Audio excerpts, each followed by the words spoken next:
येथे अजित पवारांचे कार्यकर्ते सुप्रिया सुळेंच्या भेटीला आलेले आहेत। निळकंठेश्वर पॅनलचे कार्यकर्ते आणि सुळेंच्या ते भेटीला दाखल झालेत। दरम्यान सुप्रिया सुळेंनी अजित पवारांच्या पॅनलशी संवाद साधलेला आहे। अजित पवार गटाचे लोक हे सुप्रिया सुळे यांच्या भेटीला गोविंद बागेमध्ये दाखल झालेले आहेत।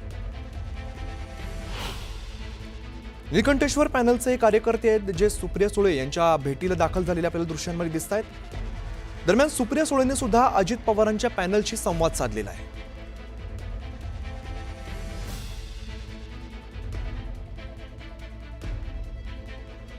अजित पवारांचे कार्यकर्ते सुप्रिया सुळेंच्या भेटीला दाखल झालेत आणि निळकंठेश्वर पॅनलचे हे सगळे कार्यकर्ते आहेत सुप्रिया सुळेंच्या भेटीला दाखल झालेत। दरम्यान सुप्रिया सुळेंनी अजित पवारांच्या पॅनलशी संवाद साधलेला आहे आणि निळकंठेश्वर पॅनलचे कार्यकर्ते जेव्हा सुप्रिया सुळेंच्या भेटीला आले तेव्हा त्यांनी मतं मागितली, तर तुमच्या पॅनलला मतं का द्यावी असा सवाल सुप्रिया सुळेंनी विचारलेला आहे। जितेंद्र जाधव आमचे प्रतिनिधी अधिकची माहिती देत आहेत। जितेंद्र, आपण बघतो अजित पवार गटाचे जे पॅनलची लोक आहेत ती सुप्रिया सुळेंच्या भेटीला आलेली आहेत, काय नेमकं दोघांमध्ये चर्चा झाली?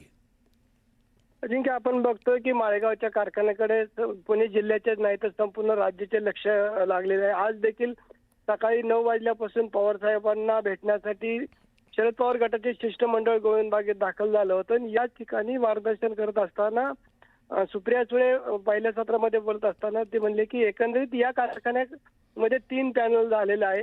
या तिन्ही पॅनलपैकी अजून तरी मला कोणीही मतदान मागण्यासाठी या ठिकाणी आलेलं नाही आणि त्याच्यानंतरच साधारणतः 15 ते 20 मिनिटांनंतर अजित पवार गटाचे कार्यकर्ते पदाधिकारी पॉम्पलेट घेऊन गोविंद बागेत दाखल झाले। त्यांना तिथं भेटले आणि त्यांनी आमच्या निळकंठेश्वर पॅनलला मतदान करावे अशी देखील त्यांनी मागणी केली।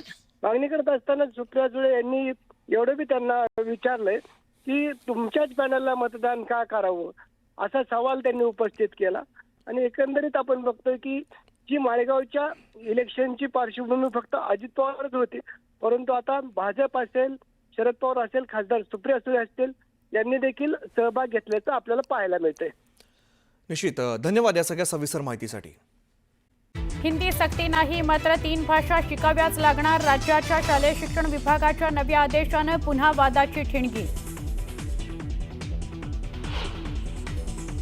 मनसे अध्यक्ष राज ठाकरेंची सकाळी 11:30 वाजता पत्रकार परिषद। ठाकरेंसोबतच्या युती संदर्भात काय भूमिका मांडणार याकडे अवघ्या राज्याचं लक्ष।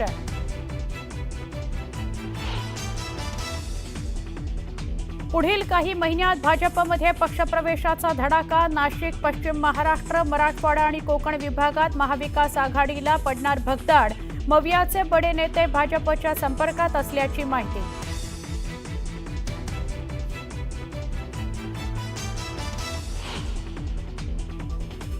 मुख्यमंत्री देवेंद्र फडणवीस यांच्या उपस्थितीत जयश्री पाटील आज करणार भाजपमध्ये प्रवेश। सांगलीत काँग्रेसला भाजपचा मोठा धक्का।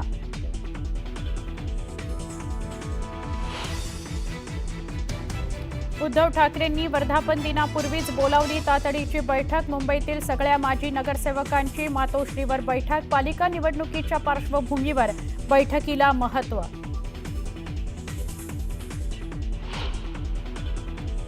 पंतप्रधान नरेंद्र मोदी आणि डोनाल्ड ट्रम्प यांच्यात फोनवरून बातचीत। मोदींना ट्रम्प यांनी दिलं अमेरिका भेटीचं निमंत्रण। दोघांमध्ये सुमारे 35 मिनिटं चर्चा। दहशतवादाबाबत मोदींनी मांडली भूमिका।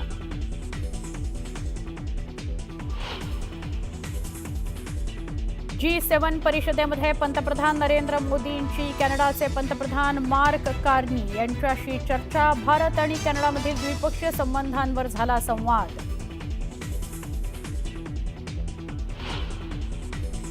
गुजरातच्या अनेक जिल्ह्यात पूरसदृश स्थिती। आतापर्यंत 18 जणांचा मृत्यू। 19 तारखेपर्यंत मुसळधार पावसाचा अलर्ट।